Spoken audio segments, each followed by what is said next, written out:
राधे राधे भक्तों। जय श्री कृष्णा। जय श्री राधे। फागुन मास के कृष्ण पक्ष में पड़ने वाली एकादशी का नाम विजया एकादशी है। स्कंद पुराणों में वर्णित विजय एकादशी कथा के अनुसार एक बार धर्मराज युधिष्ठिर ने भगवान श्री कृष्ण से कहा कि हे प्रभु, अब आप मुझे कृपया फागुन मास के कृष्ण पक्ष की विजया एकादशी के महत्व के बारे में बताइए। इस व्रत की विधि क्या है? इस व्रत को करने से किस पुण्य की प्राप्ति होती है? सबसे पहले इस व्रत को किसने किया था? तब भगवान श्री कृष्ण ने धर्मराज से इस प्रकार कहा कि हे युधिष्ठिर, इस एकादशी का नाम विजया एकादशी है। इस व्रत का पालन करने से निसंदेह विजय की प्राप्ति होती है और साथ ही इस व्रत का पालन करने से सारे पाप ताप भी नष्ट हो जाते हैं। एक बार नारद जी ने ब्रह्मा जी से प्रश्न किया था, हे देव श्रेष्ठ, फागुन महीने के कृष्ण पक्ष की विजया एकादशी की महिमा हमें सुनाइए। तब नारद जी की जिज्ञासा का उत्तर देते हुए ब्रह्मा जी ने कहा कि हे देव ऋषि नारद, यह प्राचीन व्रत बड़ा ही पवित्र तथा पाप नाशक है। सच तो यह है कि यह व्रत अपने नाम के अनुसार पालनकारी है, विजय दिलाता है। जब मर्यादा पुरुषोत्तम भगवान श्री राम जी अपने पिता की आज्ञा का पालन करने के लिए 14 वर्ष के लिए अपने भाई लक्ष्मण और पत्नी सीता के साथ वन गए, तब उन्होंने गोदावरी नदी के तट पर पंचवटी नाम की एक सुंदर वन में निवास किया। वहीं वह राक्षस राज राम परम तपस्विनी देवी सीता को अपहरण करके ले गया। तब सीता जी ने विरह में भगवान श्री राम अत्यंत व्याकुल हो गए। वहीं पर राक्षस रावण परम तपस्विनी देवी सीता को अपहरण करके ले गया था। तब सीता जी के विरह में भगवान श्री राम अत्यंत व्याकुल हो गए और वन वन में सीता जी की खोज करने लगे। इसी प्रकार मरते हुए पक्षीराज जटायु का भगवान श्री राम जी से मिलन हुआ।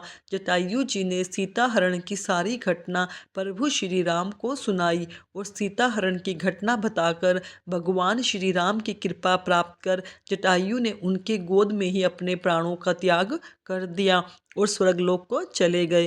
इसके बाद भगवान श्री राम जी की खोज करते हुए ऋषिमुख पर्वत पर आ गए। वहां उन्होंने वानर राज सुग्रीव से मित्रता की। सुग्रीव ने भगवान श्री राम जी की मदद करने के उद्देश्य से अपनी सारी वानर सेना इकट्ठी की और माता सीता का पता लगाने के लिए 10 दिशाओं में अपनी वानर सेना भेज दी।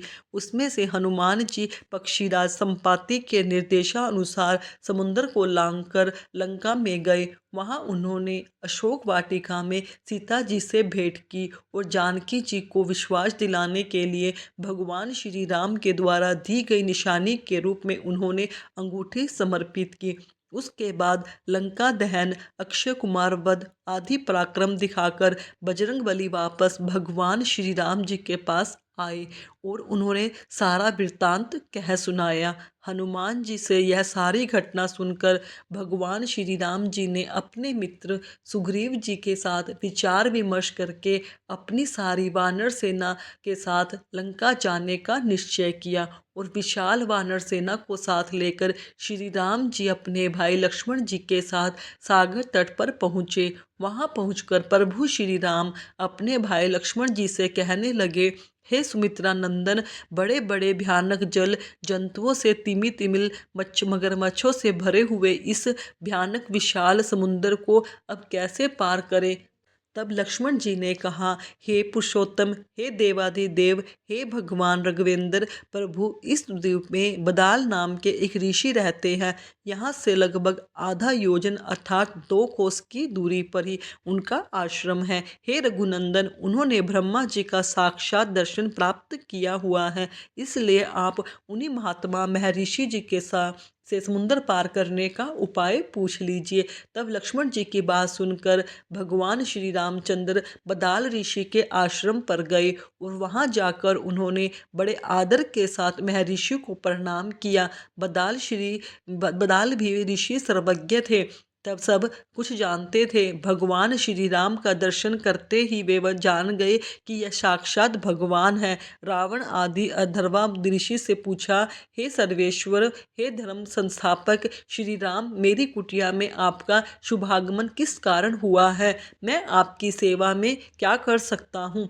आदेश दीजिए प्रभु। तब ऋषि की बात सुनकर भगवान श्री राम कहने लगे, हे ऋषिवर, दुष्ट रावण को युद्ध में पराजित करके उसका वध करने के लिए मैं अपनी सैन्य वाहिनी सेना लेकर समुद्र तट पर आया हूँ, लेकिन इस दुश्वार अपार समुद्र को कैसे पार करूँ? इसके लिए आप ही कोई सुगम उपाय बताइए। इसी कारण मैं आपके पास आया हूँ।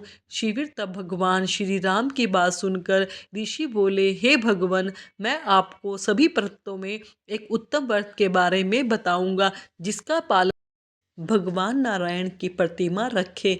एकादशी के दिन तुलसी, गंध, पुष्पमाला, धूप, दीप तथा नैवेद्य आदि सामग्रियों द्वारा बड़ी श्रद्धा के साथ भगवान नारायण की पूजा करें। सारा दिन सारी रात उसी प्रतिमा के सामने बैठकर श्री नारायण नाम का जाप करते रहें। जागरण करें। द्वादशी के दिन सूर्य उदय के बाद किसी पवित्र नदी अथवा जलाशय के पास जाकर उस कलश की विधिवत पूजा करें। किसी निष्ठावान सदाचार संपन्न ब्राह्मण को अन्न, वस्त्र और धन आदि द्रव्यों के साथ इस कलश को भी दान करें। इससे आपको विजय अवश्य ही प्राप्त होगी। तब भगवान श्री राम ने उन ऋषि के उपदेशानुसार एकादशी व्रत के पालन का आदर्श दिखाया और उसके फलस्वरूप लंका पर विजय प्राप्त की। ब्रह्मा जी ने नारद जी से कहा, वत्स, जो व्यक्ति विधि विधान के साथ इस व्रत का पालन करता है वह इस लोक में अथवा परलोक में सर्वत्र ही विजय प्राप्त कर सकता है। हे देव ऋषि, यह व्रत विजय दिलाने के साथ साथ व्रतकारियों के सभी पापों का भी नाश करता है। इस कारण प्रत्येक मनुष्य को इस विजया एकादशी व्रत का पालन करना चाहिए। इस व्रत की महिमा सुनने से और पढ़ने से 1000 वाजपेयी यज्ञों का फल प्राप्त होता है। श्री ब्रह्मा जी द्वारा देवऋषि नारद जी को बताई गई विजया एकादशी महात्म को सुनकर भगवान श्री कृष्ण मौन हो गए। तब धर्मराज युधिष्ठिर ने भी श्रद्धापूर्वक इस व्रत का पालन किया। इस प्रकार विजया एकादशी अपने नाम के अनुसार ही अपने भक्तों को विजय प्रदान कराती है। भयंकर शत्रुओं से या घोर बाधाओं में जब आप घिरे हुए हों, पराजय आपके सामने खड़ी हो, उस विकट स्थिति में विजया नामक एकादशी आपको विजय दिलाने की क्षमता रखती है। ऐसा माना जाता है कि इस शुभ तिथि पर यदि कोई व्रत का विधि विधान से पालन करता है, उस व्यक्ति को हर कार्य में सफलता प्राप्त होती है। उसे कभी भी हार का सामना नहीं करना पड़ता।